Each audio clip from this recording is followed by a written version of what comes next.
Je voudrais quand même dire juste un mot. Merci pour ce débat, ce lieu, salle Lumière, Corinne. Dans un lieu historique, je ne sais pas si vous le savez, mais ici, dans cette salle, la première projection des Frères Lumière, lyonnais venant à Paris, de ce qui allait s'appeler l'industrie cinématographique. C'est ici que furent les premières expériences des Frères Lumière. Donc merci d'être ici, dans ce lieu, pour éclairer notre présent et surtout notre avenir. On en a besoin. Et merci aussi pour ce thème écologie républicaine. Parce que vous n'êtes pas sans savoir qu'il y a un risque aujourd'hui. Juste un mot du contexte de ce débat. Il y a un risque de quoi? Un risque de grand détournement. On le sait, certains obsessionnels essayent et parfois arrivent, ça a été évoqué dans l'aspect médiatique parfois, à détourner l'attention publique française sur des sujets qui sont, sans être négligeables, ne sont pas du tout dans les priorités des Français. Et j'ai été 2 ans en institut d'études d'opinion au Via Voice, au-delà d'avoir fait pas mal de choses, et depuis quelques années avec Corinne, nous nous accompagnons sur les enjeux républicains. Je suis fondateur de la revue Civique, chroniqueur, et ce qui me frappe, mais ce qui me sidère, ce qui nous atterre tous ici, c'est ce risque de grand détournement du débat public autour de thèmes qui ne sont pas prioritaires. Et juste un mot, confère une étude, Via Voice d'ailleurs, de mémoire pour les Échos il y a 1 mois, arrive en tête le pouvoir d'achat, ensuite la santé, ensuite de mémoire l'éducation, l'environnement, et en 7e position seulement l'immigration. Et certains qui veulent détourner notre identité française par ailleurs et républicaine considèrent que c'est le sujet préoccupation numéro 1 des Français. Encore une fois, ce n'est pas un sujet négligeable, mais certains veulent en faire même, et ils sont nombreux, un référendum en 2022. Non mais, où sommes-nous? Je ferme la parenthèse. Merci donc, pour cette raison aussi, de recentrer le débat, ici et ailleurs, et chacun a un rôle d'intervention dans le débat public, y compris auprès de nos entourages. Recentrer le débat, non pas du point de vue politique, mais du point de vue des préoccupations et des priorités des Français, qui sont bien ailleurs. Voilà, donc je m'arrête là, et ensuite je vais vous laisser la parole chacun et chacune sur le beau sujet qui nous réunit, en présentant rapidement quand même nos intervenants pour tous celles et ceux qui ne les connaissent pas forcément. Donc merci, on va commencer par une femme, donc merci Najwa El Haïté, vous êtes porte-parole de Territoire de Progrès, donc ce mouvement fondé par Jean-Yves Le Drian et Olivier Dussault. Vous êtes élu d'Evry, maire adjointe de cette ville, et par ailleurs docteur en droit. C'est l'un des points de convergence, j'imagine, avec Corinne, le droit, et combattante pour la laïcité et le droit des femmes. Et l'ouvrage que vous avez commis cette année, c'est Laïcité et République, aux éditions L'Harmattan. François Michel Lambert, bonjour. Merci d'être ici. J'ai appris que vous étiez né à la Havane, donc bravo de nous amener peut-être un peu de soleil de là-bas, même si ça remonte à quelques années. Vous êtes élu député des Bouches-du-Rhône en 2017, rattaché à ce moment-là au groupe LREM. 2012. Vous aviez un antécédent. Ben non, vous avez préfiguré quelque chose aussi en 2017, mais en 2012 vous étiez déjà député, donc j'imagine du Parti Socialiste. Non, dites-moi. Écologiste, d'accord. Écologiste, et c'est vrai. J'ai lu que vous étiez notamment à Europe Écologie Les Verts dans la période avant 2017. Et puis ensuite, après 2017, vous avez souhaité, en indépendant que vous êtes, écologie indépendante, être attaché au groupe Liberté au pluriel et Territoire. Richard Ramos, merci d'être parmi nous également. Donc vous êtes, vous, député du MoDem, présidé, comme on le sait, par François Bayrou, député du Loiret. J'ai vu qu'on avait un point commun. Vous êtes certes né à Blois, mais vous êtes fils de Pieds-Noirs d'Algérie. Moi, le natif d'Oranais, ça me touche. Beaucoup travaillé sur les questions diverses d'écologie, mais d'agroécologie notamment. Merci d'être présent. Ainsi que Guillaume Lacroix, merci d'être au centre ici géostatiquement de cette table ronde. En 2019, vous êtes élu président donc, du PRG, le Parti radical de gauche, pour les plus anciens le MRG, conseiller régional d'Auvergne-Rhône-Alpes. Vous avez conseillé aussi au cabinet les deux premiers ministres, Manuel Valls et Bernard Cazeneuve. Et puis, voilà, vous avez une grande passion, paraît-il, pour la bonne cuisine. Non pas la bonne cuisine politique, mais les bons plats. Il paraît que ça vient de votre grand-mère. Voilà, en tout cas, merci beaucoup. Et puis, bon, last but not least, Corinne Lepage, qu'on peut applaudir pour cette initiative. Voilà, on ne va pas vous présenter Corinne, mais voilà, vous êtes une combattante inlassable à la fois de la République, du débat démocratique, de l'engagement européen. Vous portez pour l'écologie une certaine idée, non seulement de l'écologie, mais de la République appliquée à ce sujet. La Revue Civique, d'ailleurs, a eu plaisir plusieurs reprises de vous accueillir et de vous publier en expression. Et vous avez été ministre de l'Environnement. Et c'est vrai que vous êtes parmi ces figures du centre indépendant. Et l'indépendance a évidemment ses vertus. Et vous animez souvent avec précision et conviction, toujours, le débat public dans notre pays qui en a bien besoin. Donc merci beaucoup à vous cinq. On va faire un premier tour de table pour nous dire, moi ce qui m'a frappé dans l'intitulé pour une écologie républicaine, donc en creux, et que ce n'est pas du creux, il y a une écologie qui n'est pas républicaine ou qui risque de dériver vers d'autres conceptions. Alors, en quelques minutes, chacune, peut-être qui le souhaite démarrer, peut-être vous, priorité aux jeunes et aux femmes. Voilà, quel est le risque que vous voyez dans ce débat entre écologie et République? Quels sont les dévoiements possibles et comment y faire face? Parce que les dévoiements, on peut avoir des explications. Merci. Donc déjà, bonjour à tous et à toutes. Un grand merci pour votre invitation. Donc je ne suis pas une spécialiste de l'écologie, mais néanmoins très intéressée par ces questions, parce que comme nous tous et nous toutes, eh bien, je suis intéressée par la santé de notre planète. Je dispose de 10 minutes, c'est cela à peu près? Pour répondre un peu... Alors, c'est ça. J'aime bien quand il y a plusieurs fois quelques minutes resserrées, plutôt que des longs propos. Bah donc, alors, je démarre et ensuite... Et surtout, vous m'arrêterez quand il s'agira d'aller boire un verre après, dans le quartier. Alors, les axes que je vais vous présenter, parce que comme vous le rappeliez très justement, je suis vice-présidente de Territoire de Progrès, qui est un mouvement politique de centre-gauche qui fait partie de la maison commune de la majorité présidentielle. Et donc les axes que je vais vous présenter en quelques minutes sont des axes qui sont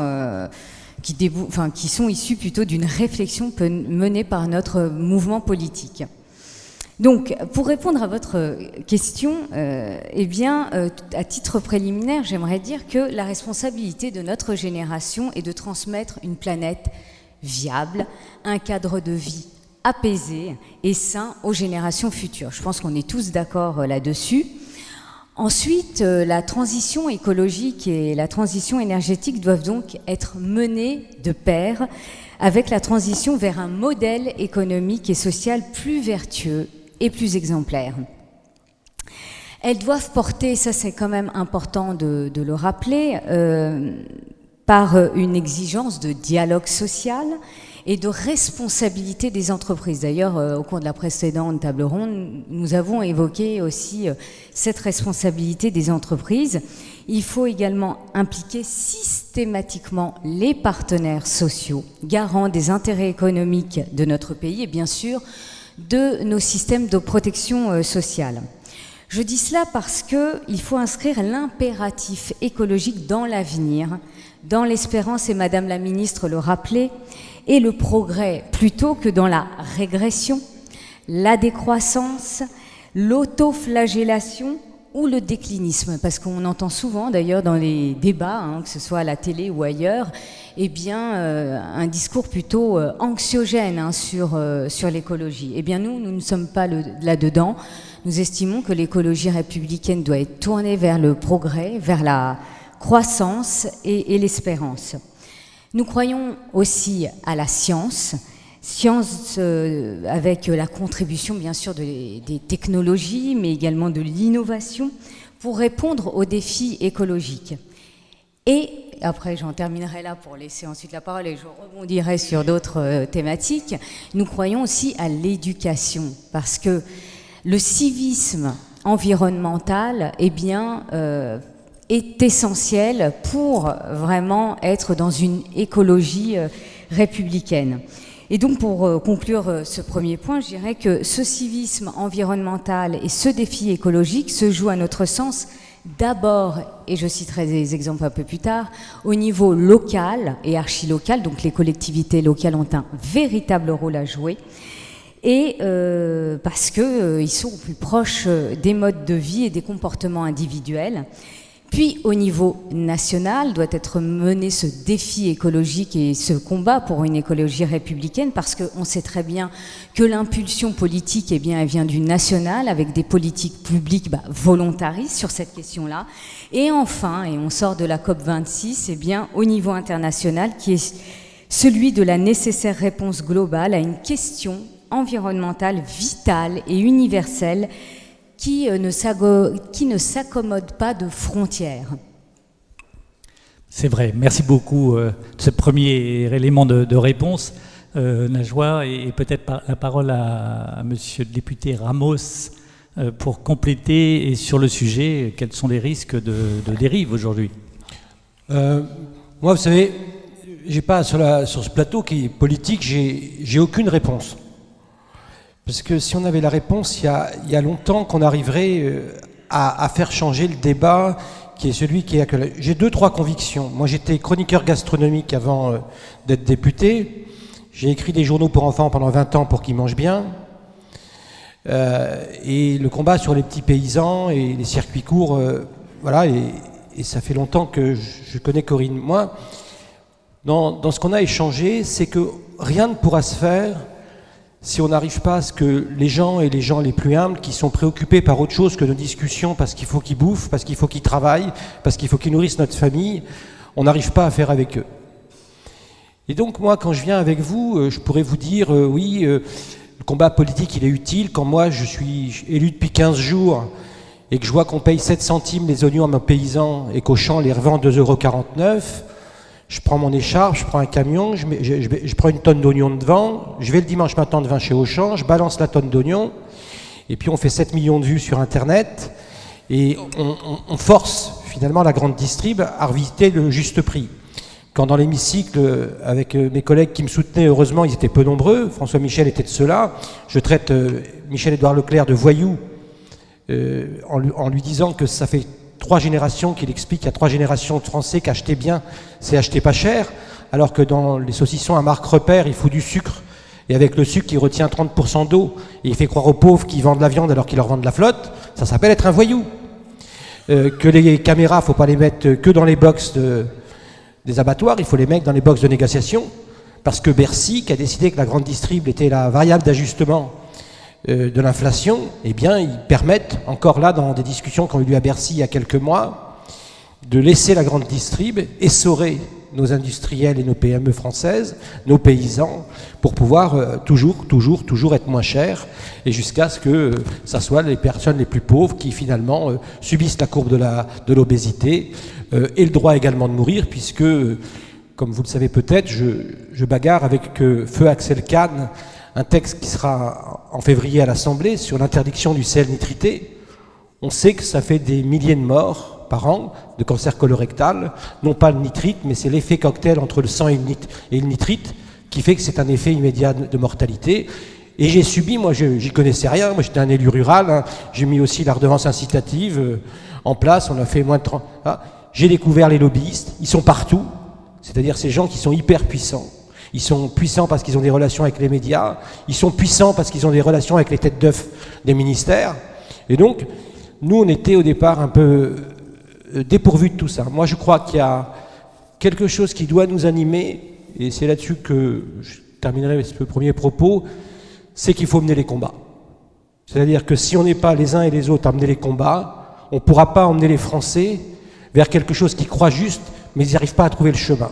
Et donc, avec nos différences, on doit mener ces combats-là, parce que sans combattants, il n'y aura pas d'idée qui peut perdurer. Et un peu comme au loto, si on n'y va pas, on n'a aucune chance de gagner. Merci beaucoup, on peut vous applaudir. Guillaume Lacroix, merci de nous dire, et peut-être, même si on commence à aborder le sujet que j'évoquais, à savoir quelques risques de dévoiement, quels sont-ils et comment les contrer? Et bien sûr, vous avez tout loisir d'avoir ce panorama général d'abord sur votre conception de l'écologie, mais comme le sujet écologie est républicaine, c'est intéressant d'aller directement au sujet des dérives. Voilà, merci pour votre éclairage dans cette salle lumière. Éclairage, je ne suis pas sûr d'en être capable, mais vous donnez au moins mon avis. Bonjour à toutes et à tous. Merci beaucoup Corinne de cette invitation. Ravi de rencontrer ou de revoir certains membres de cette tribune. Écoutez, moi, je viens d'une tradition politique dans laquelle on a commencé par République, puisque le Parti radical de gauche est une des filiales du Parti radical originaire qui a créé, fondé la République laïque, et on essaye de garder vivace, vivante, cette volonté politique qui était quand même d'abord et avant tout une volonté politique d'émancipation. La volonté que chacune et chacun devait, au travers de sa vie, pouvoir cheminer assez librement, quelles que soient ses origines sociales, quelles que soient ses origines religieuses, quels que soient finalement les déterminismes qui encombraient le pays, et bien qu'il puisse considérer que le chemin de vie qu'il emprunterait était le bon, et en tout cas que l'État ne devait pas être empêchant, qu'il ne devait pas guider, dire où les gens devaient aller, et c'est peut-être en cela que la politique a un peu changé ces derniers temps. L'État à l'époque n'édictait pas la norme, il ne devait pas dire, en tout cas dans la vision républicaine, comment il était bon de vivre, comment on devait vivre. La politique à l'époque, c'était simplement de dire vous avez le droit de vivre. C'est considérable comme écart avec ce qui se passe aujourd'hui, où on a l'impression que la politique régente chaque instant de vos vies. Les femmes et les hommes politiques passent leur journée aujourd'hui à venir commenter si vous avez le droit de fumer, si vous avez le droit de fumer dans votre voiture, la façon dont vous élevez vos enfants, la façon dont vous gérez votre vie maritale, la façon dont vous gérez l'ensemble de vos considérations, maintenant devient un sujet politique. En gros, ce que j'essaye de vous dire, c'est que je viens d'une tradition politique où on considérait que l'intime relevait de l'individu et que la puissance publique se devait de veiller à ce que l'intime soit librement vécu. Et que c'est ça la définition de la République. Que ça n'est certainement pas une vision autocratique, moralisatrice, moraliste de la façon dont chacune et chacun doit vivre. Je laisse bien volontiers ça au dogme, et pour résumer ce qu'est le radicalisme, Jean-Denis Bredin disait « Le radicalisme, c'est le dogme de l'antidogme », et je trouve que c'est assez bien résumé. Alors pourquoi s'intéresser à l'écologie aujourd'hui? Parce que, d'abord, il faudrait être dingue pour ne pas voir le problème. Deuxièmement, parce qu'il faudrait être bien inconséquent pour ne pas comprendre que l'enjeu de nos sociétés, d'abord, ça n'est pas que français, vous l'avez dit madame, il se trouve qu'aujourd'hui les enjeux sont mondiaux, ce que nous traversons, que ce soit la veille ou le lendemain, on le lit traversant Berlin, traversant Londres, traversant Washington, et même ayant des répercussions dans d'autres aspects, dans d'autres espaces de l'hémisphère. Pourquoi s'intéresser à ces questions et les lier? Pourquoi se dire que l'écologie et la République doivent être liées? Mais simplement parce que l'écologie, c'est un projet universel de sauver la planète. La République, c'est le projet universaliste de faire en sorte que les femmes et les hommes qui vivent sur cette planète y vivent en bonne intelligence. Et que globalement, il n'y a pas d'antinomie à faire vivre République et écologie, il y a même complémentarité à faire les deux. Que c'est d'ailleurs assez incroyable de pouvoir se dire qu'on voudrait avoir comme seul objectif dans la vie le matin en se levant de sauver la planète sans se demander comment demain on va y vivre dessus. Est-ce que c'est la sauver pour qu'on se batte ? Est-ce que c'est la sauver pour qu'on continue d'en pomper les réserves? Est-ce que c'est la sauver pour imposer la loi d'une communauté ou d'un dieu aux autres? Je ne le crois pas. Ou alors, est-ce bien la peine de la sauver?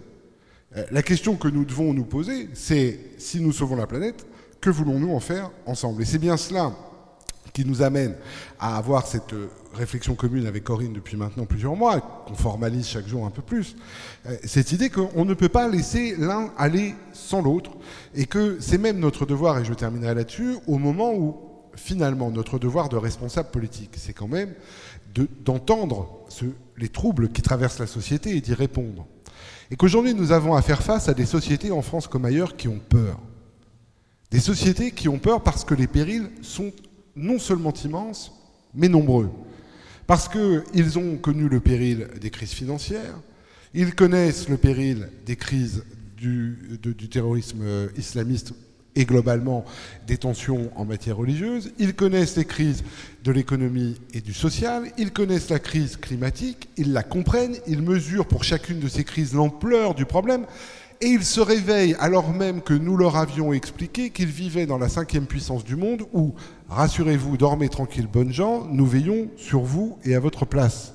Ils se réveillent dans un pays dans lequel on leur disait « Vous inquiétez pas, notre chéquier nous permettra de tout régler ». Et quand il s'est agi d'acheter des masques sur les tarmacs de Chine, eh ben le chéquier français, il servait à rien quand d'autres arrivaient avec des valises de billets.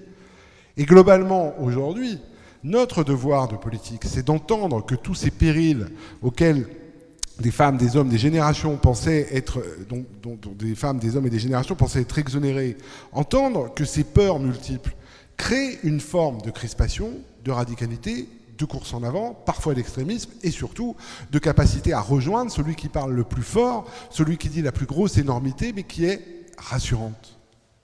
Et que quand on vous explique qu'à vos problèmes, il y a une solution simple dans un monde complexe, il ne faut pas s'étonner que beaucoup de nos concitoyens soient tentés de vouloir y croire. Ça s'appelle la pensée magique, ça s'appelle cette idée qu'on peut tout régler. Ça ne veut pas dire que nos concitoyens ne sont pas doués d'intelligence. Simplement, ils sont suffisamment intelligents pour avoir fait le constat que tout ce qu'on leur avait raconté depuis 30 ans ne se révélait pas être la vérité face aux problèmes qu'ils rencontraient. Ça vaut pour le climat, ça vaut pour les autres sujets. Et notre devoir de politique aujourd'hui, eh bien, c'est d'apporter ce chemin dont vous parliez, cette capacité à entraîner le collectif, en tout cas le plus grand nombre, vers quelque chose qui ne soit ni infamant, qui ne soit pas le reniement de ce qu'est la France, qui soit une construction sociale et sociétale et qui réponde aux périls, au premier desquels il y a le péril climatique. Merci. Merci Guillaume Lacroix. Vous avez évoqué des points qui peuvent être des leviers de questions et d'interventions suivantes, et celle notamment de Corinne Lepage dans la foulée, sur le sujet que vous avez évoqué, à savoir la place des peurs, au pluriel, dans différents domaines d'ailleurs, qui sont devenues très importantes malheureusement dans le débat public et qui écrasent les approches rationnelles, on va dire, pour faire simple. C'est un vrai sujet de société, c'est un vrai sujet de société médiatique. Et on le voit bien, il y a comme en agriculture, il y a des petits et gros exploitants des peurs. Les gros exploitants, on les voit, et malheureusement ça marche. Et Corinne, tu évoquais tout à l'heure dans ton propos antérieur l'hystérisation, qui est l'une des marques de notre triste débat public actuel. Ça va peut-être s'améliorer, mais bon, on voit bien qu'il y a une tendance comme ça, qu'il y a même des médias qui capitalisent là-dessus. Comment faire face à ces phénomènes et aux formes de radicalisation qui touchent aussi d'ailleurs, et il faut en parler, le monde de l'écologie. Peut-être de manière moins visible, mais quand même. Un peu quand même. Parce qu'il y a une manière de parler d'écologie. Le sujet est anxiogène, il ne faut pas se cacher derrière son petit doigt, c'est vrai, on ne sait pas où on va, donc c'est anxiogène. Mais il y a une manière d'en parler qui l'est beaucoup moins. Et c'est vrai qu'on peut pousser sur le caractère anxiogène pour pousser des solutions qui sont en fait extrêmes et qui ne recevront jamais l'aval de l'immense majorité de la population. Ça, c'est tout à fait clair. Donc oui, les peurs sont au cœur de tous ces sujets. J'avais dit tout à l'heure en introduction qu'il y avait deux grands périls. Le premier, c'était le déni, c'est-à-dire le refus de voir la réalité, et le second, le désespoir. C'est-à-dire le fait de considérer qu'il n'y a pas de solution. Et d'une certaine manière, certaines thèses extrémistes sont des thèses de désespoir, parce qu'elles sont tellement antinomiques avec ce que nous portons. Je pense à des thèses d'extrême droite en particulier. D'une certaine manière, ce sont aussi c'est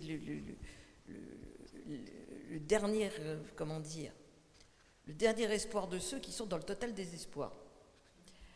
Et je pense qu'il est très important, et c'est un peu le travail qu'on fait effectivement avec mon voisin de droite, Guillaume. Oui, bah, pas nécessairement. Ça dépend de quoi. Bon, enfin bref, avec Guillaume, d'essayer de lier deux sujets qui aujourd'hui ne le sont pas. Et ne le sont pas parce que dans l'offre politique qui existe, et dans beaucoup de... alors que ce n'est pas vrai dans la société, je vais en dire un mot dans un instant, on peut être républicain et mettre en avant les valeurs de la République, c'est une certaine catégorie de gens. On peut mettre en avant les valeurs de l'écologie, mais généralement, on ne marie pas les deux. Tout simplement parce que dans la mise en avant des valeurs républicaines, il y a quand même une certaine tendance au conservatisme et donc à la mauvaise compréhension de la transformation de la société que nous vivons. Et donc l'offre écologique est modeste, voire inexistante, faible en tout cas. Et chez les écologistes, beaucoup d'entre eux, il y a une attirance pour d'autres thèses qui n'ont pas grand-chose à voir avec l'écologie, à la vérité, mais plutôt dans une certaine, utilisation et victimisation de personnes qui prennent l'avant, si je puis dire, qui prennent le devant de la scène et qui passent avant les questions écologiques qui sont alors instrumentalisées au bénéfice d'autre chose. Et cette question de l'instrumentalisation de l'écologie, elle est franchement pas nouvelle. Hein. Elle n'est pas nouvelle. J'avais écrit il y a 20 ans un petit bouquin qui s'appelait « L'écologie au-delà de l'imposture et de l'opportunisme ». C'était déjà ça. C'est-à-dire de gens qui souvent sont venus de l'extrême gauche et qui trouvent dans l'écologie en quelque sorte le grand soir qu'ils ne trouvent plus ailleurs, pour faire du raccourci. Et qui pensent qu'en poussant au bout la logique de l'écologie, ils vont pouvoir répondre à d'autres sujets parfaitement légitimes, mais qui ne sont pas ceux de l'écologie. Et donc l'idée de dire, il y a dans la société française aujourd'hui deux grosses demandes que tu as rappelées, même si ce n'était pas dans les premières, parce que santé et environnement, ça marche ensemble, hein, en réalité. Sujet santé-environnement, ça marche ensemble. Même s'il y a une gravité particulière de l'hôpital public, de la crise de l'hôpital public aujourd'hui, mais enfin, ce n'est pas forcément le lieu d'en parler. Qu'est-ce qu'on fait dans cette société où on est malade et où on ne sait pas comment vont vivre nos gosses, tout simplement, où on a peur de s'empoisonner de ce qu'on mange, où on l'a rappelé tout à l'heure, c'est Serge Roux qui le rappelait, il y a 67 000 morts de la pollution de l'air par an en France, etc. Il y a cette angoisse-là. Et puis dans le même temps, ce désir de retrouver ce que sont les valeurs de la République, ce que c'est que le plaisir, j'allais dire la dignité et le plaisir d'être français, c'est-à-dire d'être porteur de cet universalisme, d'un pays dans lequel les gens ne sont pas assignés à résidence, où on comprend les discriminations, on lutte contre les discriminations, mais on n'assigne pas les gens à résidence.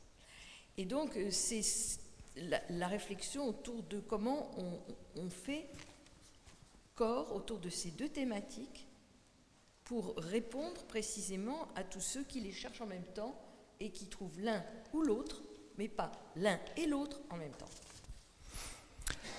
Merci beaucoup, Corinne Lepage, qu'on peut applaudir aussi. Oui, merci François-Michel Lambert.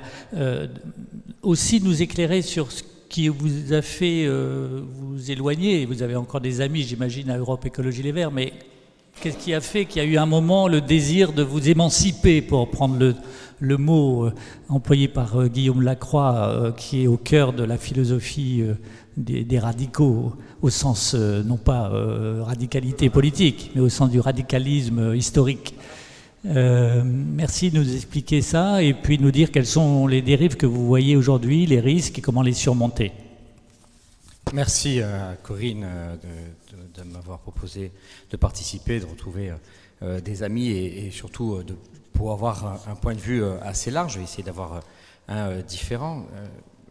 Je voudrais tout d'abord dire que la question aujourd'hui qui se pose, c'est moins de ce que d'autres pourraient faire dans d'autres sphères ou qu'ils pourraient exprimer, je parle notamment dans la sphère de l'écologie, mais plus qu'est-ce qui est la réalité de ce qui va advenir. La réalité de ce qui va advenir, c'est qu'il y aura deux grandes tendances politiques sur ce 21e siècle. Celle de l'écologie, qui n'est pas de l'environnementalisme, bien loin de ce qui a été dit tout à l'heure, c'est vraiment une pensée, et je vais y revenir, profonde, ou celle du transhumanisme. C'est tout ce qui est devant nous. C'est soit nous retrouvons un équilibre par rapport aux limites de la planète, mais aussi par rapport au fait que nous sommes du vivant, par rapport au fait que nous sommes des êtres vivants qui fonctionnent en société, par rapport à une autre approche des relations entre les femmes, les hommes, entre les êtres vivants, soit nous essayons ce que l'homme imagine depuis peut-être la nuit des temps, s'extirper de ce qu'il est, c'est-à-dire juste une bête, peut-être un peu plus intelligente que les autres. Si nous venions à disparaître, ce serait le poulpe qui nous remplacerait. Donc il n'y a pas de risque pour la planète. Il y aura une autre espèce dominante, ça sera très probablement le poulpe. Donc, qui est très excellent, effectivement, bien snacké, mais qui est aussi un être extrêmement doué. Donc la question est, est-ce que nous retrouvons un équilibre qui existe? Et d'ailleurs, vous remarquerez qu'une grande partie de ceux qui sont avant la naissance de ce qu'on a appelé l'écologie politique et qui incarnent et vers qui on se tournerait, ce sont des René Dumont, ce sont des Théodore Monod, ce sont des Lévi-Strauss, ce sont des personnes qui étaient en relation avec des communautés profondes, anciennes, et qui regardaient quels étaient ces équilibres, les équilibres dans lesquels ils étaient, et comment ces équilibres tenaient dans les espaces où ils vivaient.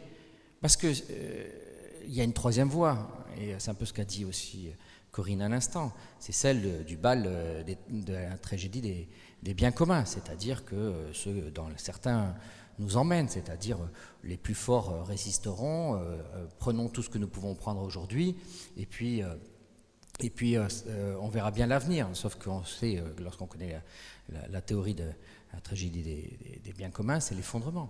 C'est l'effondrement pour tous. C'est l'île de Pâques. Ce sont les Pasquariens qui ont dû fuir puisqu'il n'y avait plus rien sur leur île.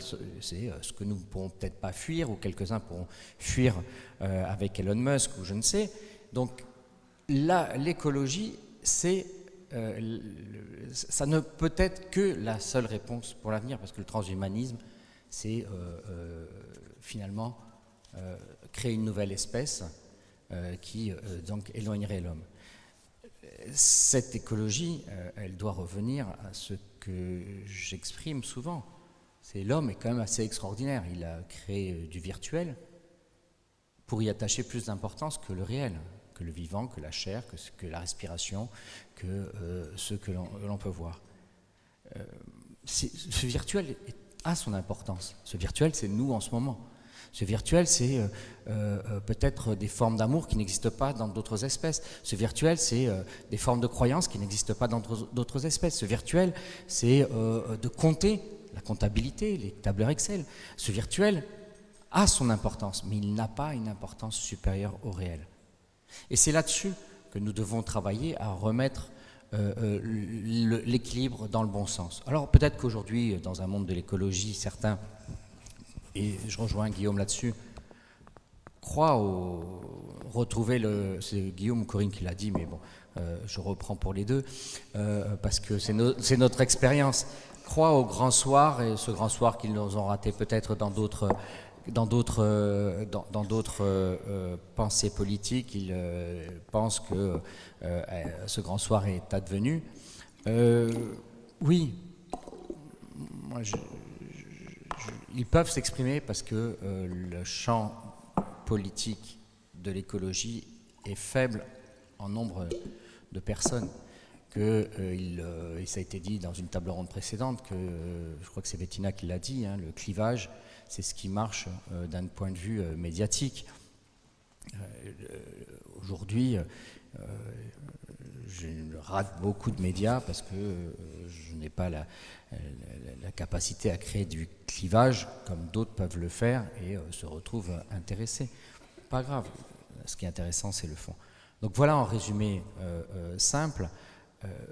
Je resterai sur l'élément de base. Le virtuel a son importance, mais il ne doit pas être plus important que le réel de ce que nous sommes sur cette planète. Et cette planète, après on peut regarder le spectre dans son ensemble de ce qu'il nous renvoie à notre réel. Et la perspective que nous avons sur ce 21e siècle, d'un côté le transhumanisme, de l'autre l'écologie, avec peut-être des variantes. La laïcité, elle est maintenant largement partagée. Je ne connais, à part à la marge, pas de parti qui veut remettre en cause la laïcité conquise en 1905. Non, mais la remettre totalement en cause, Guillaume. Donc dans les variétés, il y a peut-être des contrastes qui peuvent contrastes, faire... Mais nous allons en parler et Guillaume va reprendre derrière. Voilà, je vais vous redonner la parole à chacun rapidement. Merci beaucoup. On peut vous applaudir aussi, Monsieur Lambert, sur votre propos.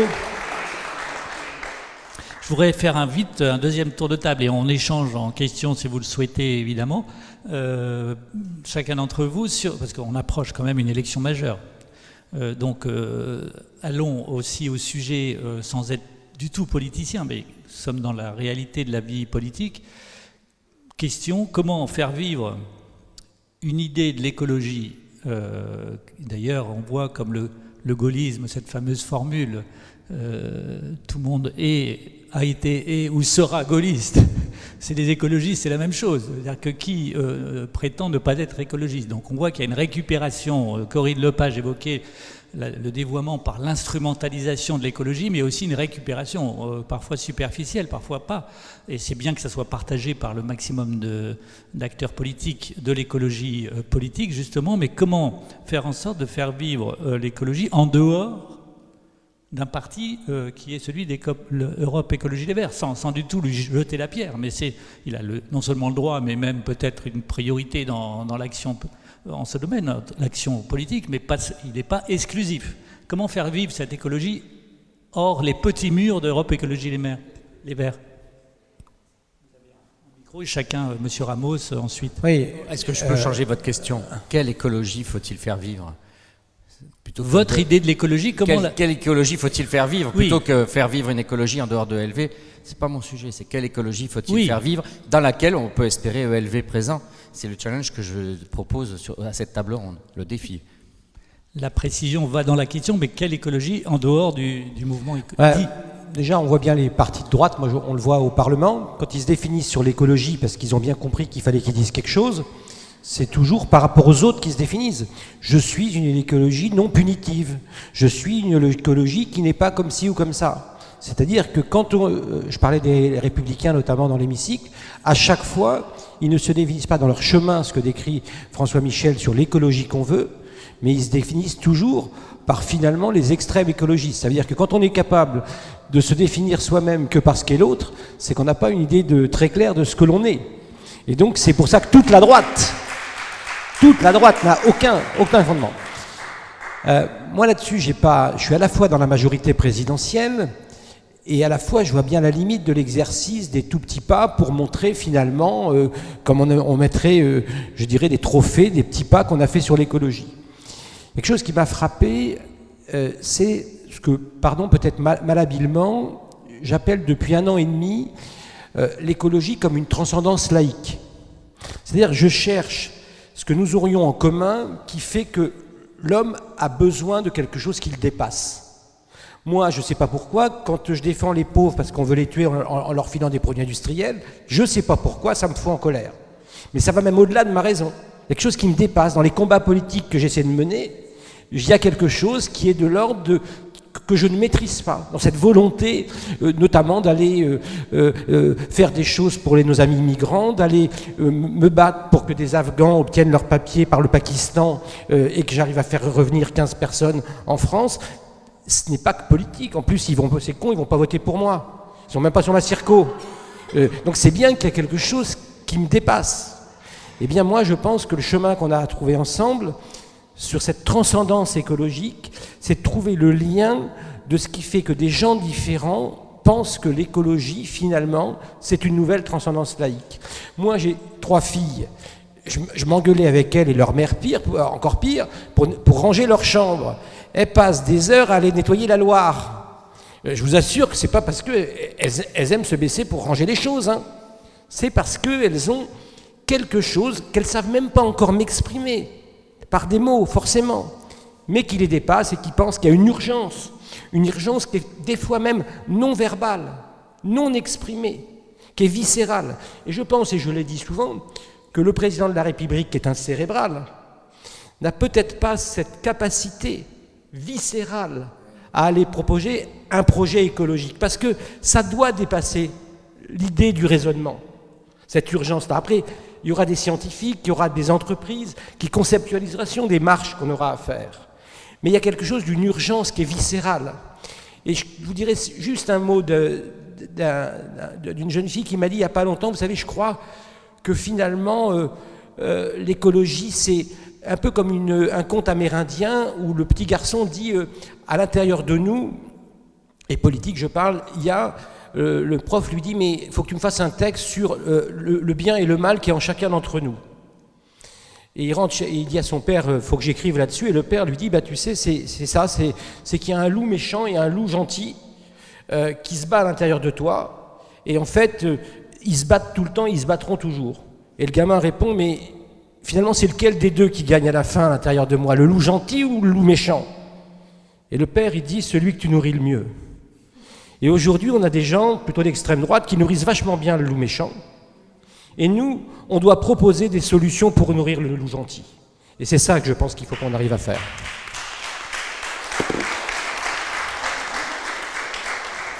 Merci beaucoup de cette parabole des loups, des 2 types de loups, et sans être des agneaux, nous. Merci d'accompagner. Monsieur Ramos évoquait d'ailleurs la notion de dépassement. Quelque chose qui nous dépasse, l'écologie offre, comme aussi l'Europe, comme la République aussi. Comment vous voyez le dépassement de chaque citoyen dans l'horizon écologique? Et puis surtout la question que j'évoquais tout à l'heure, comment faire vivre une forme d'écologie en dehors du mouvement qui se l'approprie parfois beaucoup? Merci pour la question. J'aimerais simplement aussi rebondir sur ce qu'a dit Madame la Ministre quand elle disait en effet qu'il y a des partis politiques qui instrumentalisent l'écologie. Donc on parlait d'écologie punitive, donc vous parliez des agriculteurs. Moi je peux aussi parler des Français qui ont une voiture et qui est nécessaire pour aller travailler, pour aller accompagner leurs enfants à l'école. Mais il faut savoir qu'il faut dire les choses. Ces partis-là, ce sont des partis d'extrême gauche. Et d'ailleurs, leur radicalisme et leur instrumentalisation de l'écologie concernent aussi d'autres points. Enfin, on peut parler de leur radicalisme, notamment dans le cadre du néo-féminisme, où là, l'homme n'a pas sa place aux côtés des femmes, avec toute la culture, la cancel culture, le wokisme et tutti quanti. Également, leur radicalisme s'exprime aussi, on parlait de laïcité tout à l'heure, où ils n'hésitent pas, ces partis d'extrême gauche, à manifester avec des associations, et heureusement que l'une d'entre elles n'existe pas, puisque, enfin, elle continue à exister, mais en tous les cas ailleurs, et notamment en Belgique, le CCIF, où elle n'hésite pas à militer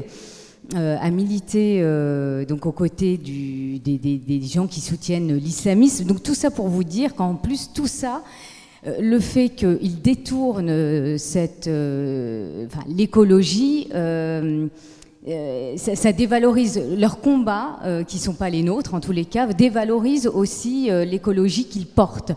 et qui pointe du doigt une catégorie de Français. Une fois que j'ai dit ça, eh bien, comme disait Laurence Toubiana, eh bien, l'écologie, c'est avant tout une conviction impérieuse, vraiment, qui doit être portée au plus proche, et je le disais tout à l'heure, au plus proche des habitants, et les collectivités locales ont un véritable rôle à jouer. Je le vois, moi, en tant qu'élu d'Évry-Courcouronnes, eh bien, vous avez une mairie, il y en a d'autres sans doute, mais je vais parler plutôt de celle où je suis élue, eh bien, qui porte cette politique-là au plus proche des habitants, et sans pointer du doigt, eh bien, les populations les plus précaires, et qu'il faut accompagner vers plus d'écologie, vers plus une alimentation, j'allais dire, saine. Ça passe, je l'ai rappelé, par l'école. L'école joue un rôle fondamental. Et la région aussi. La région joue aussi un rôle fondamental quant au respect de la biodiversité. Il y a d'autres exemples. Quant au respect des paysages. D'ailleurs, quand on parle d'écologie, il y a un volet économique. C'est-à-dire que la région, quand elle valorise aussi cela dans un plan climat, ou même je parlerai de l'agglomération, eh bien ça a un impact aussi sur le tourisme, de valoriser aussi les paysages. Donc c'est un cercle vertueux, l'écologie républicaine, et donc c'est porté donc au plus proche des territoires, et les territoires vraiment, et les collectivités locales aux côtés de l'État ont un rôle fondamental à jouer sur cette question. Merci beaucoup. Guillaume Lacroix, vous interveniez tout à l'heure en réaction aux propos de la variété des positions qui traversent d'ailleurs naturellement et logiquement toute famille de pensée et politique, et celle d'Europe Écologie Les Verts par exemple, où il y a des contrastes. Et par rapport au sujet, s'il en est un à choisir, et qui est celui de la laïcité, peut-être je poserai la même question appliquée pour Corinne Lepage à la question du féminisme. On voit bien qu'il y a des radicalités qui se sont introduites dans ce mouvement-là. Il ne faut pas l'accabler complètement. C'est vrai que Yannick Jadot fait beaucoup d'efforts pour essayer de recentrer son mouvement sur des choses un peu plus rationnelles que ce qu'on peut entendre, mais c'est vrai qu'il a été élu à la primaire avec très peu d'avance. Ce qui m'a frappé, c'est ce score, je crois que c'est 53-55% des électeurs de ce mouvement, c'est ça ? Oui, très peu, qui montre que ce qu'il avait en face de lui, qui est entendable, mais tout à fait respectable, nous sommes en démocratie, mais enfin, était sur des lignes totalement différentes. Comment réagissez-vous à ce constat de la variété ? C'est-à-dire que je réagis assez peu, pour tout vous dire, parce que si on voulait débattre toute l'après-midi d'Europe Écologie Les Verts, il fallait les inviter. Moi, je ne vais pas passer l'après-midi à instruire des procès ou des absences de procès par rapport à une autre formation politique, respectable à beaucoup d'égards. Moi, je crois simplement qu'aujourd'hui, il y a un débat démocratique, mais il y a aussi effectivement une crise républicaine qui vient polluer, qui vient amoindrir parfois même le débat démocratique, il faut le dire, et que je ne partage pas certaines options de membres d'Europe Écologie Les Verts, mais enfin, globalement, pour tout vous dire, si je les partageais, j'y serais.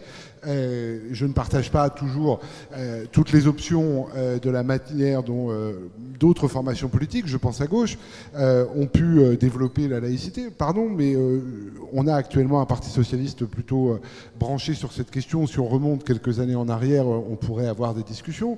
On parle de Jean-Luc Mélenchon comme étant le diable aujourd'hui, mais moi je me souviens de Jean-Luc Mélenchon et de son discours de Marseille en 2017, et pardon, mais ça donnait du frisson à tous les Républicains. Que s'est-il passé depuis ? Je ne sais pas, je ne partage pas. Chère madame, je me souviens des débuts de votre quinquennat, on ne peut pas dire que le sujet républicain vous occupait beaucoup, donc globalement, je pense que... non, mais ce que je veux dire par là, c'est que ça demande... Ce que je veux dire par là, c'est qu'il faut avoir de l'humilité dans ce moment de grande crise. Et que moi, je ne vais pas commencer à arriver en décernant des brevets de qui est fréquentable, qui l'est pas. Il y a des cheminements de vie politique, il y a des gens avec qui j'ai des désaccords. Je les ai exprimés, je suis en désaccord, par exemple. Je l'ai dit publiquement, je peux le redire. Si vous me demandez chez Les Verts, je peux vous dire que je suis en désaccord avec Mme Rousseau. Je l'ai dit dans la presse, parce que je ne partage pas sa vision de la société. C'est un vrai désaccord politique. De là à dire que ça emmène un désaccord global avec toute une formation politique, pardon, mais je me garderai bien de ce genre de dogmatisme. Pardon, les docteurs de la loi me fatiguent. J'ai beaucoup de mal avec l'idée que le débat démocratique soit devenu un débat où des responsables politiques arrivent en disant voilà le bien, voilà le mal, et citent ou ciblent en disant, comme l'a fait Madame Schiappa avec Europe Écologie Les Verts, disent voilà un parti qui est un parti ennemi de la République. Mais on est où là? À part dans les débats totalitaires, je connais pas ça. Moi, je suis un républicain. Je suis donc pas en droit de venir dire qui pense bien et qui pense mal. J'ai le droit de dire mes désaccords et j'ai le droit de dire ce en quoi je crois. Le reste, c'est la démocratie qui le tranche. Et simplement dire aussi sur cette question-là que fondamentalement aujourd'hui, la question républicaine, la question laïque, bien sûr vous parlez de transcendance laïque sur la question de l'écologie, je rejoins complètement. Moi le risque que je vois aujourd'hui en matière écologique, mais comme j'ai pu le voir en matière républicaine, comme on peut le voir dans d'autres matières, c'est que vous avez deux voix. Vous avez la voix de celles et ceux qui, paisiblement depuis très longtemps, avaient compris le problème et le défendent. Je le connais sur la République, moi je parle de laïcité sans problème, et j'allais vous dire, je n'ai jamais eu peur de ce concept parce qu'il m'est naturel, je l'ai réfléchi, travaillé, et donc je peux en parler tranquillement. Et puis il y a la tendance des nouveaux convertis, qui est toujours de vouloir vous expliquer mieux que tout le monde la façon dont les choses se passent, avec un côté presque messianique, qui serait capable de venir vous dire la façon dont l'homme doit changer, en vous expliquant que si on en est là, c'est parce que c'est de sa faute à l'être humain, et que si l'être humain n'était pas si mauvais, eh bien nous n'en serions pas là pour la planète, et c'est comme ça qu'on en arrive aux dérives qui font, à mon sens, un détournement de ce que pourrait être l'écologie, de ce qu'elle doit être. Je partage complètement l'idée qu'il y a des causes qui nous dépassent parce qu'elles sont avant tout les causes du collectif. Parce qu'elles font lien entre nous au-delà de ce que nous sommes, de nos éducations. Il y a un lien indéfectible entre nous à ne pas regarder mourir un enfant. Il y a un lien indéfectible entre nous à ne pas regarder mourir un être humain. Il y a un lien indéfectible entre nous à ne pas regarder mourir la planète. Et que c'est ce lien-là, cette transcendance-là, que nous pouvons avoir en commun. Et moi, je me fous de savoir si je la partage avec des gens d'Europe Écologie Les Verts, de LFI, de la majorité présidentielle, de la droite. Tant mieux, comme je suis content de partager la laïcité avec tant d'autres, parce que ça ne m'appartient pas, parce qu'il n'y aura jamais quelqu'un qui sera le maître de cette question. Il ne le faut pas, sans quoi ça deviendrait autre chose qu'un sujet collectif, pour devenir finalement, quelque part, presque un dogme sectaire. Eh bien, moi, je lutte avec Corinne, avec d'autres, pour que ces valeurs qui nous dépassent, ces traits d'union entre nous qui dépassent nos origines, soient renforcés. Et c'est pour ça que je suis content d'être à cette table ronde avec des femmes, des hommes qui ne pensent pas toujours comme moi, mais considérant que ce lien-là, cette transcendance-là, c'est notre devoir que de la faire vivre. Merci. Donc sur le dépassement de l'individu, finalement, pour se projeter dans le collectif, vous l'avez évoqué, le mot collectif, Guillaume Lacroix, c'est difficile aujourd'hui dans une société très individualisée et très communautarisée quand même. Donc dans les deux cas, comment faire pour faire avancer le lien civique aujourd'hui dans un monde fragmenté? Corinne Lepage et Monsieur Lambert. Alors d'abord, je voulais dire que je partage tout à fait ce que Guillaume vient de dire. L'humilité comme la bienveillance ne sont pas les qualités les mieux partagées et pourtant ce sont les plus utiles si on veut se comprendre et si on veut se parler et si on veut avancer. Donc il n'y a pas de brevet à donner ou à pas donner, il y a des faits, c'est tout. Et effectivement, si on est universaliste, on ne peut pas admettre le communautarisme, le séparatisme, le différentialisme, etc., etc. Ça ne marche pas ensemble. Donc voilà, c'est un fait. Alors le vrai sujet, qui est au cœur du débat d'aujourd'hui, c'est comment on emmène nos concitoyens dans les transformations qu'on a à faire. C'est ça le vrai sujet.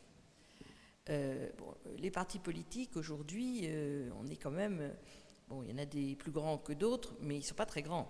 Je veux dire par là, les partis politiques, c'est moins de 1% de la population française quand même, à peu près, peut-être probablement encore moins.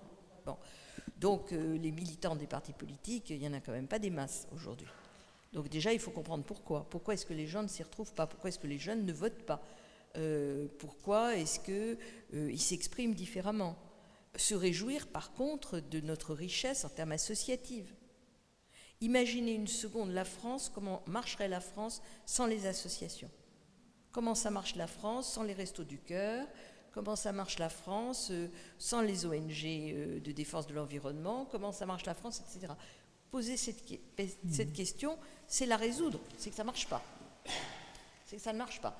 Parce que précisément, il y a toute une catégorie de partage qui ne se fait plus qui ne s'organise plus au niveau de l'État, ni au niveau des collectivités locales, même qu'on a des maires très engagés, et il y en a dans cette salle.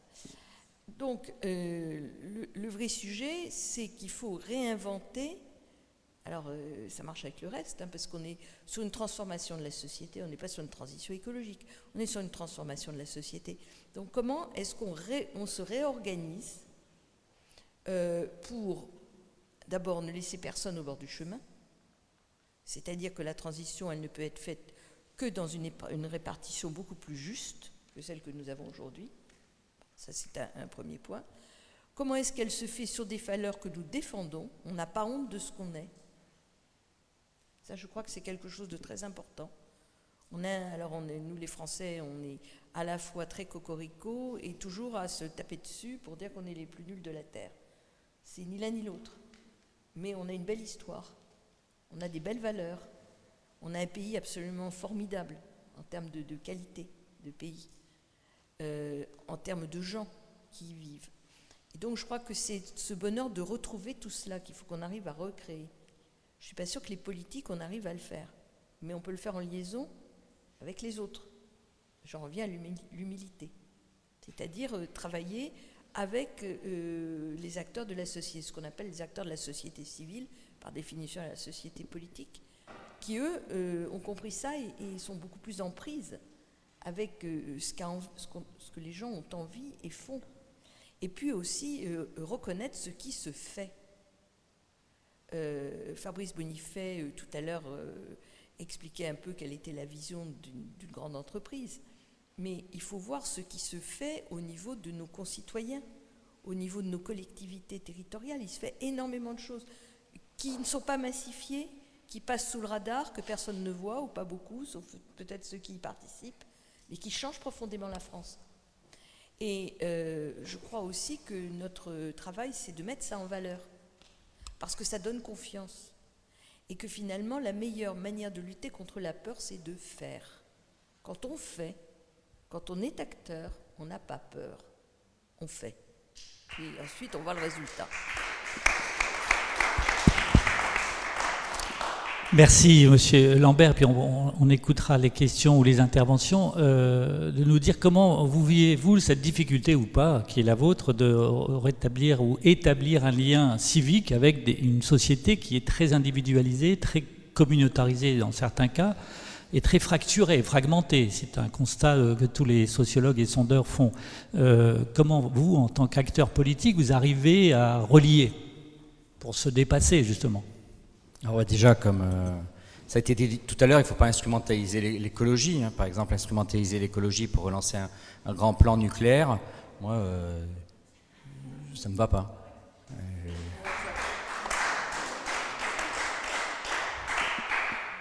Donc, c'est plutôt, et ça me plaît beaucoup votre question, il faut qu'on arrête. Moi, je n'ai d'adversaires que les politiques. Donc je n'ai d'adversaires que ceux qui sont politiques avec moi, c'est-à-dire qui définissent les règles du jeu de notre société. Donc c'est Richard ici. Je me souviens que, pour moi, c'est nous qui définissons les règles. Alors ça, c'est évidemment la même chose au niveau de collectivité, mais c'est pas le même niveau de règles.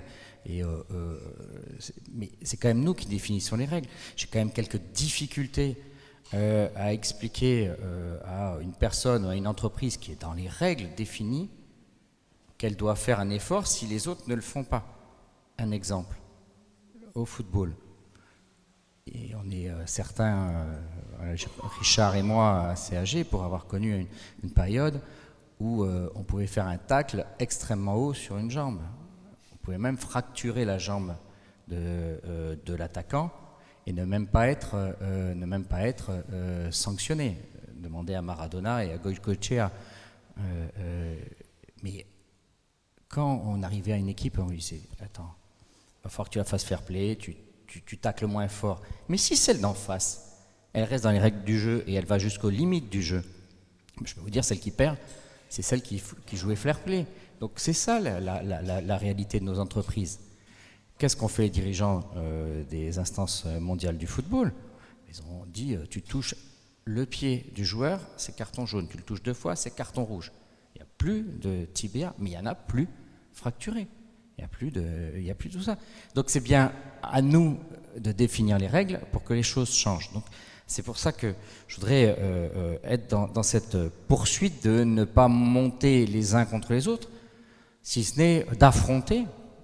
Et avec Richard, c'est plus un affrontement au sens noble du terme, ceux qui, avec moi, participent à bâtir ou pas le cadre dans lequel on est, les interdits, les obligations, une fiscalité qui monte, une fiscalité qui baisse, orienter les incitations, est-ce que c'est vers les énergies fossiles, vers les énergies renouvelables, enclencher les transformations de comportement, les transformations de compétences. Ce sont les 4 leviers sur lesquels nous pouvons travailler, en expliquant l'objectif dans lequel nous devons nous inscrire. C'est le point complémentaire. Où est-ce que l'on va? Pourquoi on y va? Quel est l'enjeu? D'ailleurs, il y a une très très bonne étude sur la question des gilets jaunes. Pourquoi ça a échoué en France? Ça a échoué exactement en France de la même façon que dans quelques autres États du monde, parce qu'on n'a jamais expliqué où on allait. L'argent tombait dans une caisse commune de l'État et les Français avaient l'impression d'être floués. Il y a eu beaucoup plus fort, beaucoup plus puissant en termes de fiscalité sur l'essence dans d'autres pays, mais il y a eu un travail en amont. Quel travail en amont? De croire dans les uns et les autres. Moi, je me souviens d'un ministre qui était porte-parole du gouvernement, qui a dit on ne va pas se faire emmerder par les gens qui roulent en diesel et qui fument des gauloises. Mais oui, c'est ça le problème. C'est qu'à un moment donné, il faut arrêter de croire que moi, je suis mieux que l'autre. Il y avait une très bonne vidéo sur Canal+, vous la retrouverez, qui était assez marrante. Une semaine d'un pauvre, une semaine d'un bobo. Je n'ai jamais été pauvre. Donc je me sens du mauvais côté, parce que vous verrez la chute. Et j'y réfléchis souvent. Donc le pauvre, il roule en diesel, le pauvre, il mange pas bio, le pauvre, il se chauffe au fioul avec une maison qui n'est pas isolée, le pauvre, il emploie des produits pour se laver qui sont très nocifs pour l'environnement, etc. Le bobo mange quinoa, il est à vélo, le bobo, il est dans une maison qui est chauffée par une électricité renouvelable, il fait attention à tous les produits qu'il a dans sa maison, et ça toute la semaine. Puis arrive le week-end, et le pauvre, il continue son week-end dans sa maison dont il ne peut pas trop sortir. Et le bobo dit, avec tous ses efforts, allez, un petit week-end à Marrakech. Donc, j'en finis quand même sur un point. Le grand risque serait que certains soient tentés de remplacer les croyances que la communauté humaine a créées dans les temps immémoriaux, qui a évolué au fur et à mesure du temps. Certaines religions, d'abord avec plusieurs dieux, puis un seul dieu, puis c'était pas le bon dieu, donc c'est un autre dieu, puis c'est toujours pas le bon dieu, donc c'est un autre dieu qui arrive, etc. On en a même vu émerger au XXe siècle. Donc cette croyance dans un être supérieur ne doit pas se transformer dans une croyance dans une dogme environnementale. C'est ça sur quoi nous devons travailler. Nous devons, et tu l'as dit Corinne, et je dirais un point, c'est tout, être dans l'universalisme. Et dans l'universalisme, c'est comme ça que nous pourrons aller de l'avant.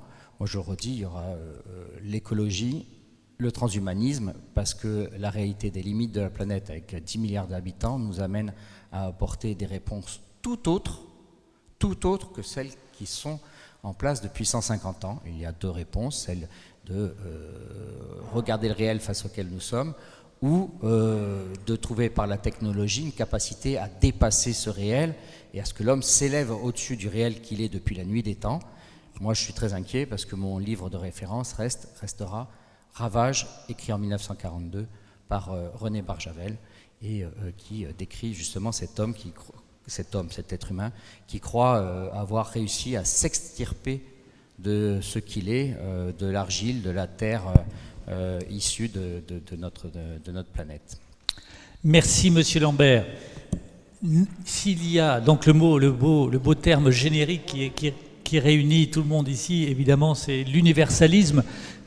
S'il y a des questions ou des réactions à ce qui a pu être évoqué, n'hésitez pas. On a quelques instants pour échanger. On a la chance de le faire avec l'une ou l'ensemble des 5 intervenants. Oui, je vous en prie, madame.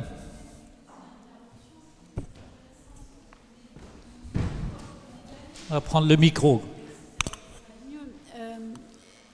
La question de la vision que vous évoquiez là juste à l'instant, il me semble que c'est quand même ce dont on manque.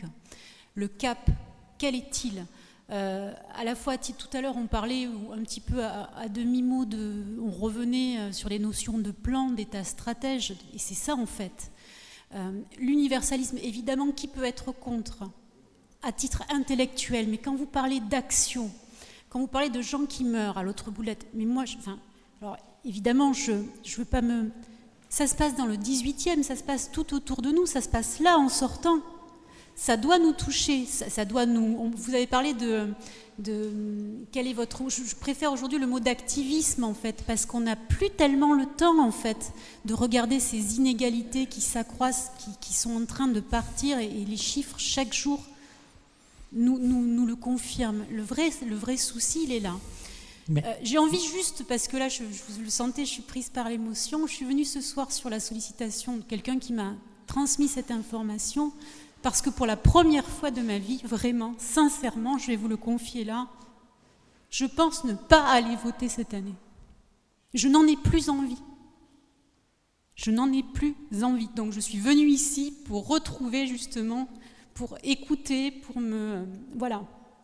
Et ça me touche parce que j'ai été très engagée, parce qu'effectivement, ces valeurs, cette volonté, ce projet, cette nécessité d'agir, mais d'être touchée aussi quand on voit les catastrophes climatiques, quand on voit encore hier, je lisais ce petit garçon-là qui est mort parce qu'on veut construire un mur, il a passé 1 mois et demi dans la forêt. Effectivement, il n'est pas à côté, il n'est pas dans le 18, mais ça me touche quand même. Comment on fait ? C'est quoi la vision ? Qu'est-ce qui m'est proposé aujourd'hui en France ? Elle est où la démocratie ? Il est où le débat démocratique ? Il est où ? Merci beaucoup de cette interpellation. Je suis désolée, j'ouvre tous les chantiers là, je suis désolée. Merci. Ça évoque beaucoup de choses et merci chacun de peut-être répondre. C'est même pas une réponse, c'est un échange sur sur ce que je pourrais appeler le réencouragement, le ressourcement de l'engagement. On voit qu'il y a des découragements. Corinne Lepage parlait de la force de certains désespoirs aujourd'hui. Comment renverser à notre échelle individuelle de proximité oui, et le sujet du réengagement. Comment faire ? C'est vrai que... Juste rapidement, parce que j'ai le micro, je me tourne toujours vers nous, les politiques. Quelle est notre responsabilité ? Notre responsabilité est qu'aujourd'hui, moi je connais, et vous en connaissez, on en connaît tous, et on est heureux, voir des jeunes de 22, 23 ans, le dimanche matin à 8h, récupérer des gamines, des gamins, pour les emmener sur un terrain de foot, les tremper sous la pluie, et essayer de leur faire un petit match de foot amical qui comptera pour rien, ou qui s'engagent dans d'autres choses pas plus visibles. Et la seule chose qui aujourd'hui est mise en avant par nous les politiques, c'est le start-upper qui a réussi, c'est la star qui a réussi, c'est le youtubeur qui ira à l'Élysée. Et ça m'insupporte, parce que je ne sais plus comment montrer que la vie n'est pas dans une réussite avec ces papillons, avec ces éclairages halogènes qui nous brûlent, c'est-à-dire les médias, mais plutôt dans être soi-même, et on revient un peu à une dimension de l'universalisme. Merci. On peut applaudir M. Lambert. Le sujet des manques de confiance, c'est un faible mot. J'ai depuis des années étudié ce qu'on appelle le baromètre de la confiance que produit chaque année le Cevipof Sciences Po, qui a une 40aine de questionnaires qui sont un peu désespérants pour vous rejoindre sur certains aspects. Sur une vingtaine d'organisations collectives, on voit que le top 5 du bas, il y a 5 organisations collectives, il y en a 5 en haut quand même, mais 5 du bas, quasiment le dernier, partis politiques, syndicats, responsables religieux, médias, dont on parle moins, et réseaux sociaux. C'est les 5 qui sont dans la dernière livraison annuelle. 5 du haut, alors c'est monté avec la crise, hôpitaux, personnel médical, les armées, l'école, qui reste un référent considéré comme de confiance pour les Français, et de mémoire, pas très loin, police. Et au milieu, une dizaine de... L'armée, en numéro 2, je l'ai cité. Hein. On dit les armées aujourd'hui, mais vous avez raison, c'est l'armée. Comment faire, vous, Guillaume Lacroix d'abord, peut-être que Corinne pourra conclure ce moment, sur le réengagement, sachant ces défiances, et qui sont d'ailleurs singulières à la France.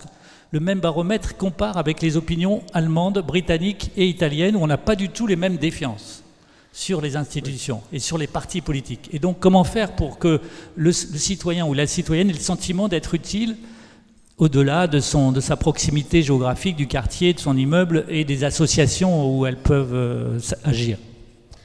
D'abord, par rapport au pays que vous avez cité, il y a un phénomène important, c'est qu'on est les seuls à tous les 5 ans faire élire un super-héros qui va tout régler. Mais c'est lié. Et que donc, à force de raconter aux gens tous les 5 ans ou tous les 7 ans auparavant qu'un super-héros ou une super-héroïne parmi 65 millions de gens est capable, avec ses petits bras musclés, de régler tous les problèmes de la planète, on ne fait que trahir la parole publique. Puisque ça n'est pas possible. Quel que soit celui ou celle qui est élu président de la République, il peut des choses, il ne peut pas tout résoudre, surtout dans une société qui est mondialisée par ailleurs. Et donc, les problèmes que nous rencontrons dans nos rues ne sont pas complètement étrangers aux problèmes que rencontre le monde. Car quand on voit un enfant mourir dans nos rues, il est rare qu'il soit né dans cette rue. Et que donc, il y a aujourd'hui, fondamentalement, un vrai sujet pour les politiques d'arrêter de raconter tout le temps qu'ils peuvent tout, qu'ils vont tout régler, parce qu'après, il ne faut pas s'étonner que la plupart des gens nous en veuillent.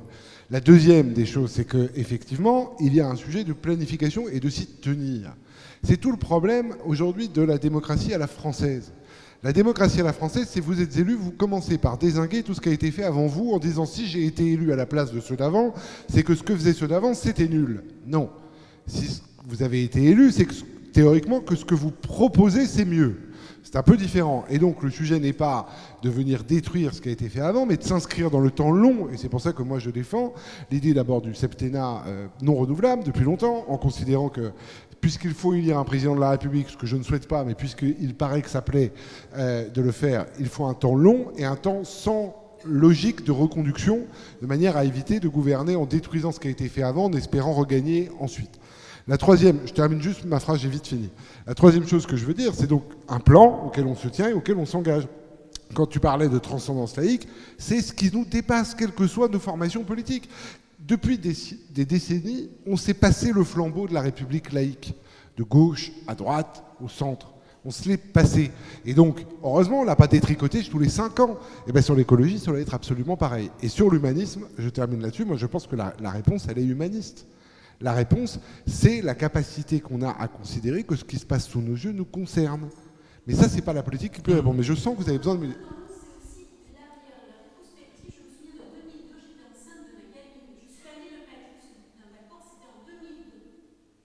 Moi, en 2002, j'ai voté Taubira.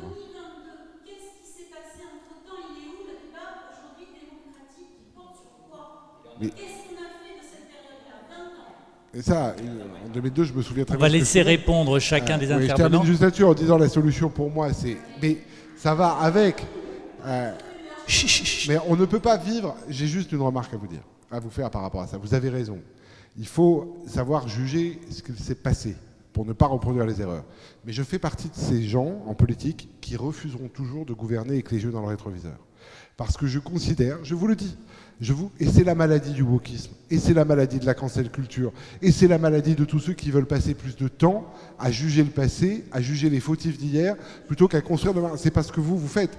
Je vous dis juste, moi je crois qu'il faut se projeter sans jamais oublier d'où l'on vient et ce qu'on nous a légué.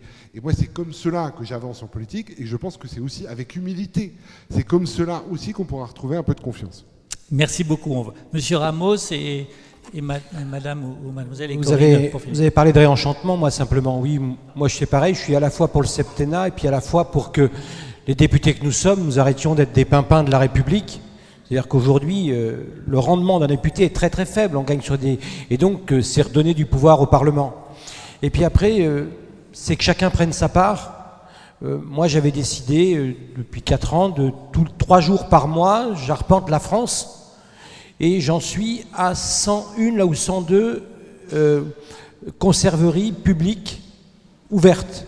C'est-à-dire que là où un collège, un lycée, il est ouvert que 144 jours par an, et que le reste il est fermé alors qu'on amortit sur 144 jours, eh ben, j'ai trouvé des financements à droite à gauche partout en France pour mettre quelque chose qui nous permet de faire des conserves.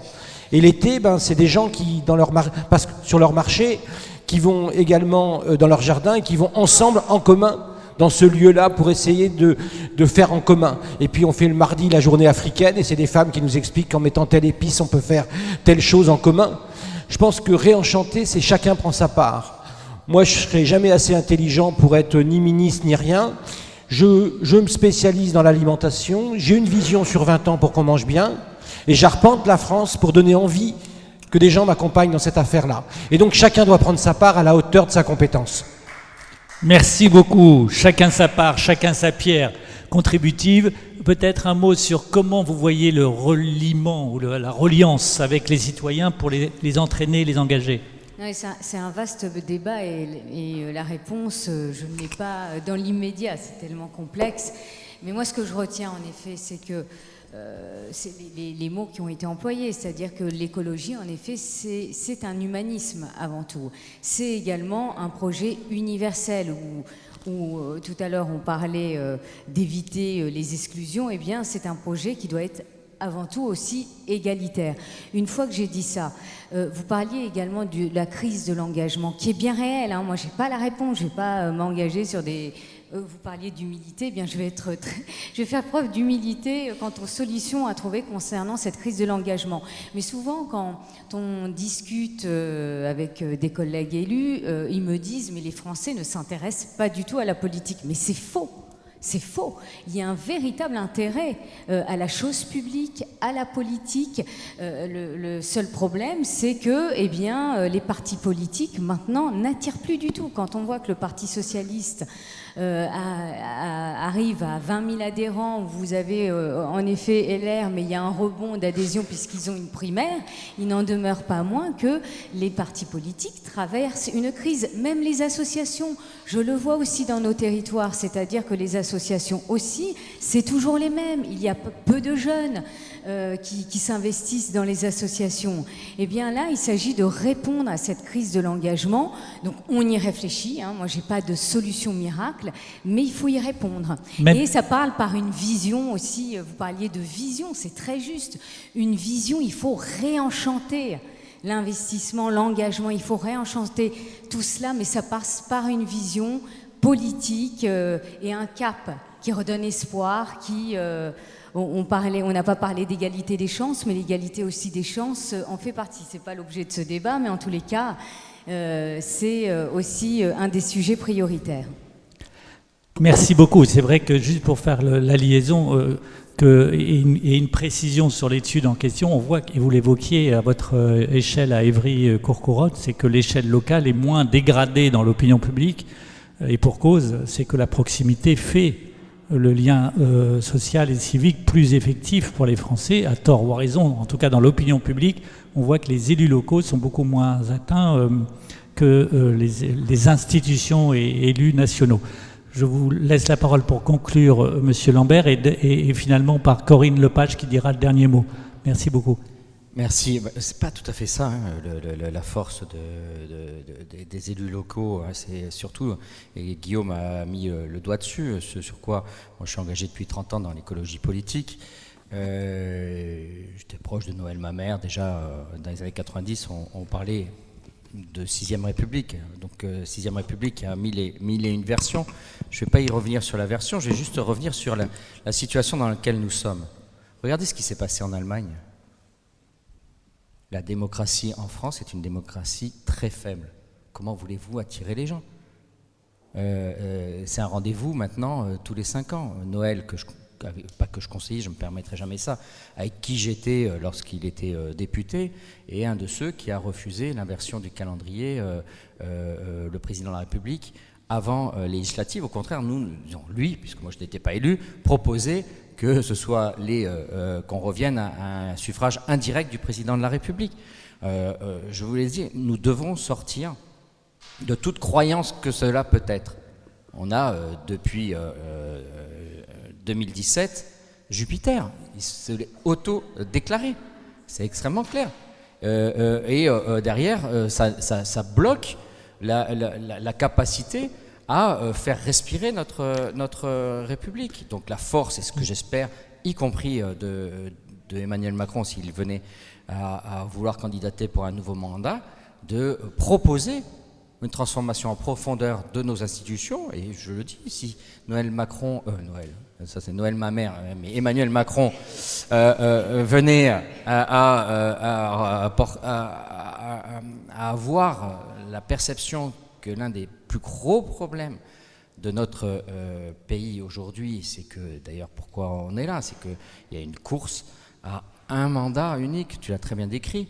Moi je reviens, et j'ai fini, je reviens sur l'extraordinaire vivacité de la démocratie allemande, qui ne sait pas avant l'élection combien ils auront de nombre de députés, donc ils ont des règles peut-être complexes, mais ils ont des votants, ils ont 60 000, je crois, pour le seul parti des Grünen adhérents, c'est-à-dire La République En Marche, Territoire de Progrès, ELV et le PS cumulé, juste chez les Grünen, pour donner 4. Merci. Donc l'enjeu que nous avons, il est là, c'est de transformer en profondeur notre modèle pour répondre à madame, parce que je ne vous oublie pas, et tous ceux qui sont ici, tous ceux qui nous écoutent, comment réenchanter tout ceci?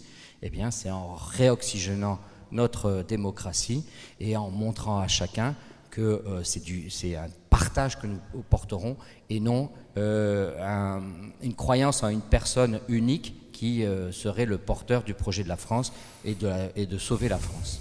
Merci beaucoup. Donc, pour finir, merci à Corinne Lepage sur ce sujet. Vous lui tendez un espace de conclusion qu'elle choisira bien sûr elle-même, et sur la démocratie moderne, qui est peut-être à rapprocher pour certains aspects de nos démocraties environnantes, et notamment l'Allemagne, sachant que nous avons une culture politique qui est celle-ci, et qui fait qu'on a des présidents qui correspondent aussi à une demande. Parce que la France est un peu schizophrénique en la matière. J'ai beaucoup étudié cette question.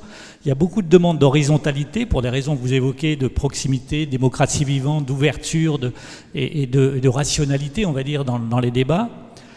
Et quand on demande aux Français à un moment donné, une autre demande, c'est l'autorité.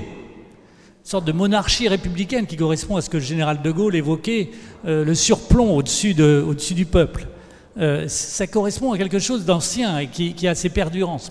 Heureusement ou malheureusement, c'est pas à moi de trancher, mais c'est assez complexe la France de ce point de vue-là. Et quand un président a voulu être normal, on a vu comment c'était perçu à la fin de son mandat. Donc je pense que l'actuel président a pu tenir compte de la fin du mandat de François Hollande. Mais c'était... Mais en tout cas, je plaide à la revue, juste pour passer la parole à Corinne Lepage, Monsieur Lambert, je plaide moi-même pour une rénovation forte des institutions. La revue civique s'est engagée d'ailleurs au moment où la réforme était embryonnaire, mais bloquée quelque part au Sénat. Mais Corinne Lepage, merci en tout cas pour ce moment partagé de débat public dans un contexte difficile en France. Et merci de nous donner quelques sources d'espoir pour l'avenir. Alors juste quelques mots de conclusion, parce que sinon nous serons plus nombreux sur la tribune que dans la salle, même si il y a nos amis qui nous suivent par, je ne sais plus par quoi d'ailleurs, par Internet, ça je sais. Voilà, par Facebook, depuis le début de cette réunion. On a abordé beaucoup de sujets. Moi, je pense qu'il y a pourquoi est-ce que ça se passe comme ça chez nous et pas ailleurs? Tu as raison, Jean-Philippe, c'est vrai qu'on a une forme de schizophrénie à l'égard de la présidence de la République et de cette monarchie républicaine, mais enfin là, elle a atteint quand même des sommets qu'on n'avait pas connus depuis quand même très très longtemps, voire jamais connus. Quand on regarde les pays qui sont les plus avancés en matière écologique, pour rejoindre notre sujet, on voit que c'est quand même les pays les plus démocratiques qui réussissent le mieux. Prenez les pays du Nord, vous prenez l'Allemagne, par exemple. Ce sont des pays... Accepté. Oh, pas tant que ça, oui, un peu, mais enfin, ils sont à 25% de charbon, ils viennent de 50, donc ils ont divisé par 2, et ils vont en sortir en 2030, dans le pacte qui a été passé entre le SPD, les Verts et les libéraux. Donc oui, c'est vrai qu'ils en ont plus que nous, mais ils viennent de 50 quand nous on était à 7 ou 8, donc voilà. Il n'empêche que sur beaucoup de sujets, ils sont beaucoup plus en avance que nous et beaucoup plus allants que nous. Bon, même s'il y a la voiture, même s'il y a la chimie, même s'il y a beaucoup de choses, parce que c'est aussi un pays très industriel, les pays du nord de l'Europe. Donc on voit bien qu'il y a quand même un lien entre la démocratie et la manière dont un pays est capable de s'adapter à la transformation écologique. Et c'est vrai que notre pays à nous n'y est pas... nos institutions ne prédisposent pas, parce qu'effectivement, la démocratie, au moins au niveau national, a du mal à s'exprimer. Par contre, au niveau local, il y a des choses qui se font très bien quand ça marche bien avec les élus. Je veux dire, quand il y a une équipe municipale qui en a envie et qui est capable d'emmener ses habitants, ça marche. Et ça marche même très bien. Il y a énormément de choses qui se font, qui sont parfois bloquées, du reste, au niveau national. Donc je pense que c'est vraiment dans cette voie qu'il faut que nous allions. Et je le redis comme je l'ai dit en début de réunion, il faut qu'on arrive à retrouver cet enthousiasme qu'on a perdu. Parce que c'est ça qui entraîne. C'est la confiance. C'est-à-dire la confiance en soi, la confiance dans les autres, la confiance dans l'avenir. Les trois. Il faut que nous arrivions à le reconstruire. Ça veut dire changer énormément de choses. Mais d'un autre côté, c'est très enthousiasmant, parce que ça veut dire que c'est énormément d'opportunités, de capacités, de possibilités. Je pense en particulier pour les jeunes, mais pour tous les métiers. On parlait tout à l'heure de l'agriculture. L'agriculture, elle va connaître une révolution dans les 10 ans qui viennent, obligatoirement. Et je pense que les agriculteurs dans 10 ans vivront beaucoup mieux financièrement que ce qu'ils vivent aujourd'hui. Beaucoup mieux. Parce que d'abord, le lien avec la société sera bien meilleur. Et ensuite, parce que la transformation économique, et notamment tout ce qui va se passer autour de la capture de carbone par les méthodes agriculturales, ou la fabrication d'électricité renouvelable, va leur donner des moyens financiers qu'ils n'avaient absolument pas. Et donc, on va aller vers vraiment des vraies mutations, mais elles ne sont pas forcément négatives. Ce qu'on disait tout à l'heure, décroître en carbone, ça ne veut pas dire de la récession, ça veut dire de la transformation profonde. Et donc, mais il faut que nous arrivions à le faire en étant bien dans notre société, c'est-à-dire en luttant en même temps contre tous les séparatismes, les communautarismes, les assignations à résidence, aussi les insultes plus ou moins larvées que les uns jettent aux autres. Il n'y a pas de monopole du bien, du mal, ça n'existe pas dans un pays démocratique et laïque. La seule chose qui n'est pas possible, c'est de faire mal à l'autre, de toucher à l'autre. L'autre étant son voisin, son champ ou les générations qui viennent, ou le pays d'à côté. Voilà, donc c'est tout ça.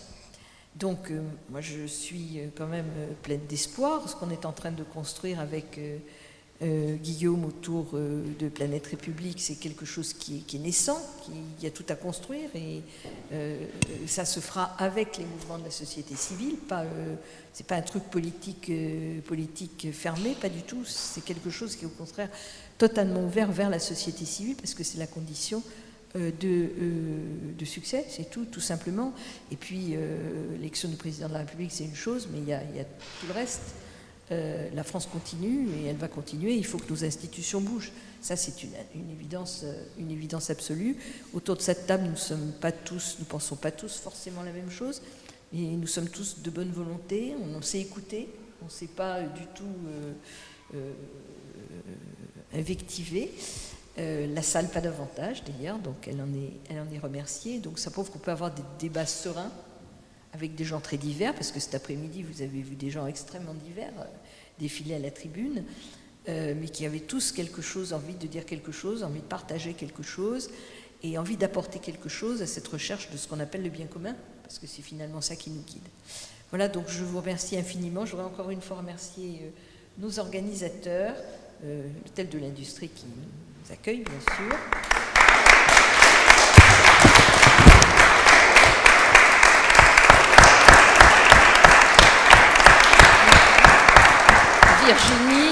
Virginie, Christine, Jean que je vois là-bas, Amandine qui était là, qui ont été à la manœuvre, si je puis dire, pour organiser cela. Remercier le PRG qui nous a également aidés dans la diffusion de l'information sur cette manifestation, et bien sûr remercier Jean-Philippe qui a eu la gentillesse de nous animer dans ce dernier débat.